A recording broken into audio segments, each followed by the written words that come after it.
Deus forte como Jeová, não há outro que eu conheça. Deus de vitória, varão de guerra, Deus poderoso é o Senhor. Deus de vitória, varão de guerra, Deus poderoso é o Senhor. Aleluia, lembra desse daí ou não? Já cantou esse corinho? Você cantou das duas uma. Ou você é uma pessoa cheia de conhecimento amplo, praticamente um Google, ou você tá com cabelo e sobrancelha branca como eu.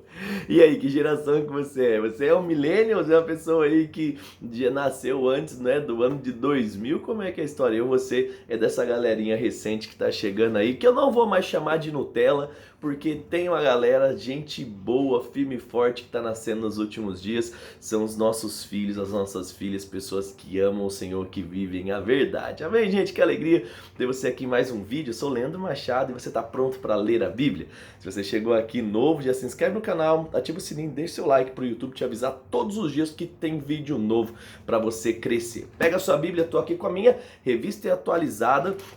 Ou então aumenta o som se você vai ouvir aí fazendo alguma coisa do seu dia a dia. Nós vamos de Marcos capítulo de número 14, a partir do verso de número 32 até o 72. Depois vamos para 1 Reis 9 e Oséias 11, de 1 a 11. Respira, abra o coração e bora ler a Bíblia. Então, Marcos capítulo 14, verso número 32 diz assim: Então foram a um lugar chamado Getsêmani, ali chegados disse Jesus aos seus discípulos: Assentai-vos aqui enquanto vou orar. E levando consigo a Pedro, Tiago e João, começou a sentir-se tomado de pavor e angústia. E ele lhe disse: A minha alma está profundamente triste até a morte. Fiquem aqui e vigiem comigo.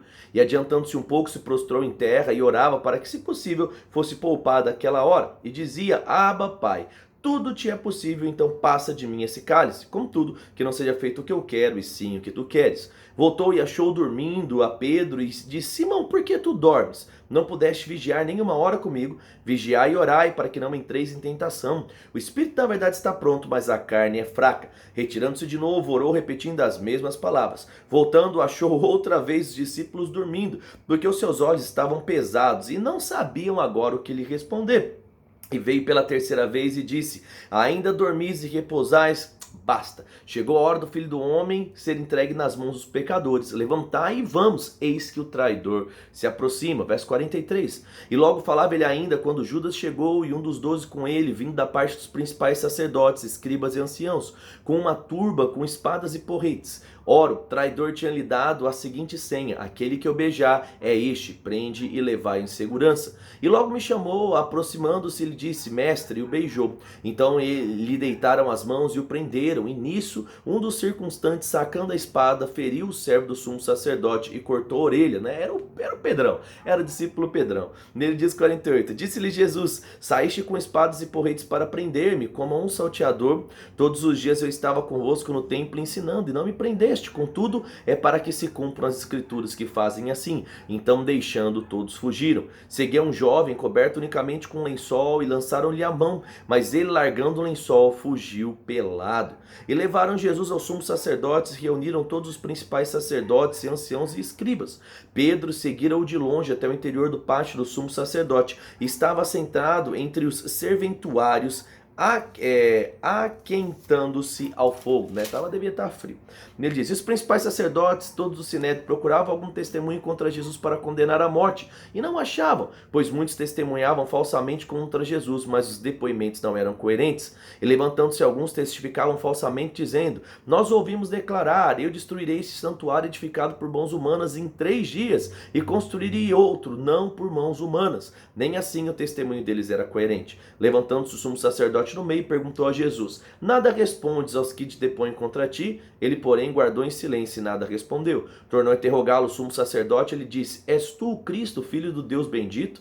Jesus respondeu: eu sou, e vereis o Filho do Homem assentado à direita do Todo-Poderoso e vindo com as nuvens do céu. Então o sumo sacerdote rasgou as vestes e disse: que mais necessidade temos de testemunhas? Ouvistes essa grande blasfêmia? Que vos parece então? E todos julgaram ele como digno de morte.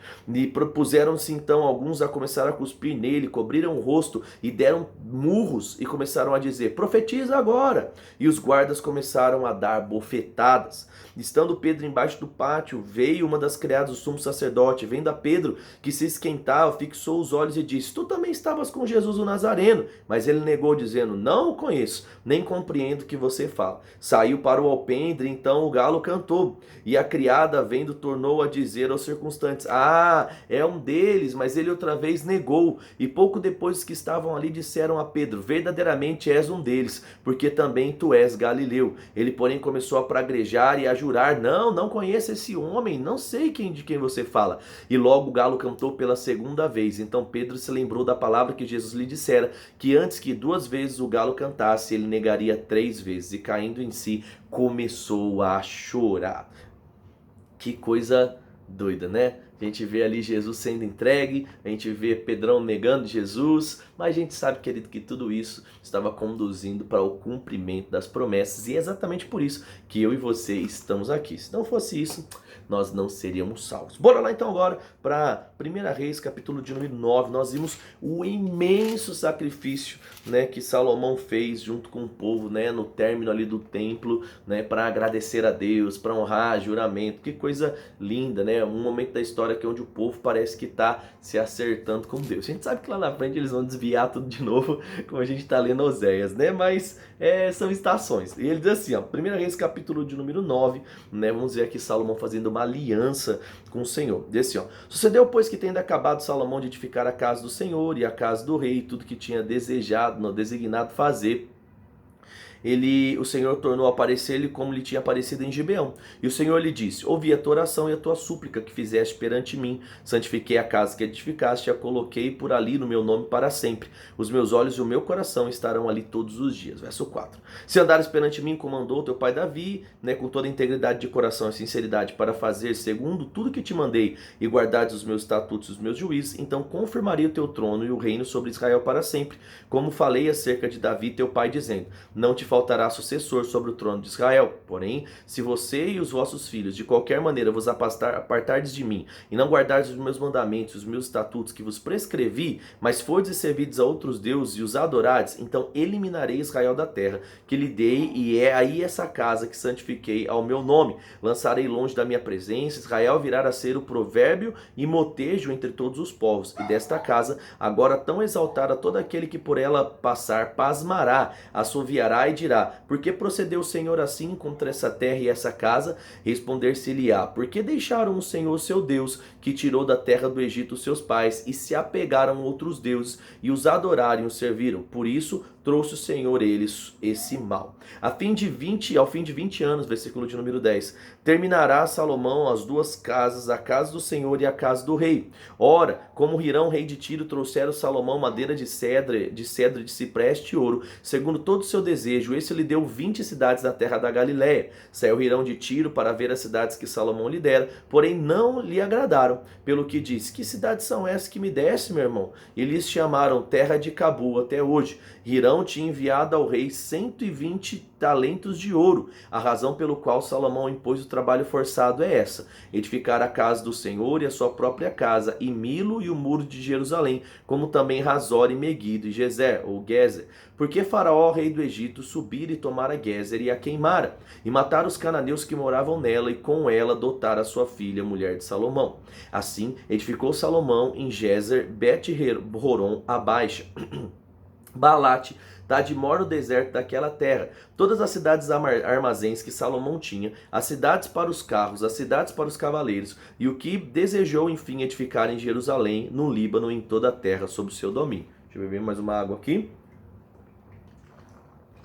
E ele diz assim, verso 20: quando todo o povo restou dos amorreus, heteus, ferzeus, heveus, jebuseus, e que não eram filhos de Israel, aos seus filhos que restaram depois deles na terra, os quais os filhos de Israel não puderam destruir totalmente, a estes fez Salomão trabalhadores forçados até hoje. Porém, dos filhos de Israel não fez Salomão escravo algum. Eram homens de guerra, seus oficiais, príncipes, capitães, chefes de carros e de cavalarianos.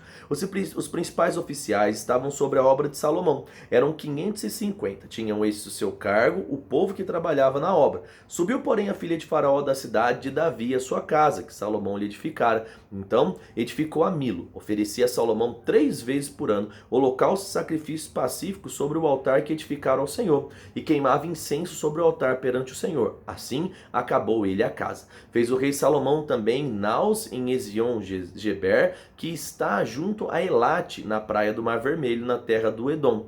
Mandou Hirão com aquelas naus os seus servos marinheiros, conhecedores do mar, com os servos de Salomão. Chegaram a Ofir e tomaram de lá 420 talentos de ouro que trouxeram ao rei Salomão. Então a gente está vendo aqui de fato, né, Salomão construindo, né, o palácio, construindo aqui o templo, mas também avançando e crescendo. A gente sabe que Salomão era cheio de sabedoria, como a gente já viu aqui, porque ele não pediu bens nem vida eterna. Deus falou que nem antes dele, nem depois dele teria um homem tão sábio. Bora lá então agora, Oséias, vamos lá, Oséias capítulo de número 9, nós vamos ler aqui.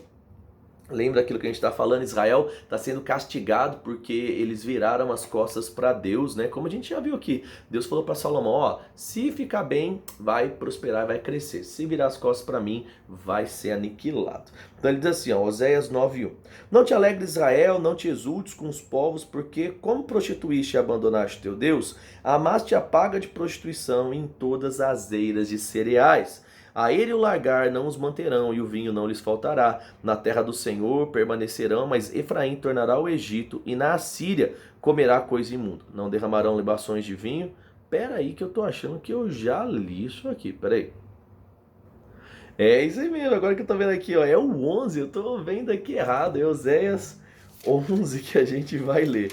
Bora lá então, Oséias 11:1, ó. Quando Israel era menino, eu o amei, e do Egito o chamei de meu filho. Quando mais o chamava, tanto mais se iam da minha presença, sacrificavam a balins e queimavam incensas imagens de escultura. Todavia eu ensinei a andar em Efraim e tornei em meus braços, mas não atinaram o que eu os curava. Atinar, né? Uma palavra diferente. Todavia eu ensinei a andar em Efraim, tornei os meus braços e não atinaram o que eu os curava. Beleza? Bora lá. 4. Atraí com cordas humanas, com laços de amor. Fui para eles quem aliviou o jugo sobre as suas queixadas e me inclinei para dar-lhes de comer. Não voltarão para a terra do Egito, mas o assírio será o seu rei, porque recusam se converter. A espada cairá sobre as suas cidades e consumirá os seus ferrolhos e as devorará por causa dos seus caprichos. Porque o meu povo é inclinado a desviar-se de mim e é concitado a dirigir-se acima. Ninguém o faz. Como te deixaria, ó Efraim? Como te entregaria, ó Israel? Como te faria como Adimá? Como fazer-te como Zeboim? Meu coração está comovido dentro de mim, as minhas compaixões a uma se acendem. Não executarei o furor da minha ira, nem tornarei a destruir Efraim, porque eu sou Deus e não homem, o santo no meio de ti, não voltarei em ira. Andarão após o Senhor, este bramará como leão, e bramando os filhos tremerão e virão do ocidente. Tremendo virão como passarinhos do Egito e como pombas da terra da Síria. Assim os farei habitar em suas próprias casas, diz o Senhor. Efraim me cercou por meio de mentiras e a casa de Israel com engano, mas Judá ainda assim domina com Deus e é fiel ao santo. Então a gente vê aqui, né, Deus mostrando que as casas, né, de fato, as tribos de Israel, algumas de fato viraram as costas, outras não. E cada uma ia colher, né, segundo a fidelidade que eles possuem. Porque assim, lembra, gente, a sua fidelidade afeta a sua vida. Então a gente tem que parar de ir no vácuo das pessoas achando que a oração do outro, a vida de fidelidade do outro, né, vai sempre respaldar a nossa vida. Nós precisamos ser responsáveis pelas nossas próprias escolhas. Vamos orar? Pai, eu quero te agradecer por esse dia, obrigado pela oportunidade, mais uma vez, de se expor aquilo que o Senhor tem, de receber a tua palavra, de ser, Pai, alimentado. Eu oro para que essas verdades de fato norteiem a nossa vida, nos livrem de escolhas erradas, para que nós possamos permanecer fiéis à sua aliança e assim desfrutar da bênção que Efésios 1:3 já diz que está reservado para nós nas regiões celestiais. Pai, no nome de Jesus eu te agradeço por tudo. Amém. Amém, gente. Se inscreve no canal aqui, deixa o seu like, deixa aqui também o seu sininho ativado, não é? E compartilha com alguém que você ama. Eu espero você amanhã no nosso próximo dia 190. Daqui a pouquinho estamos no dia 200. Um grande abraço e tchau, tchau.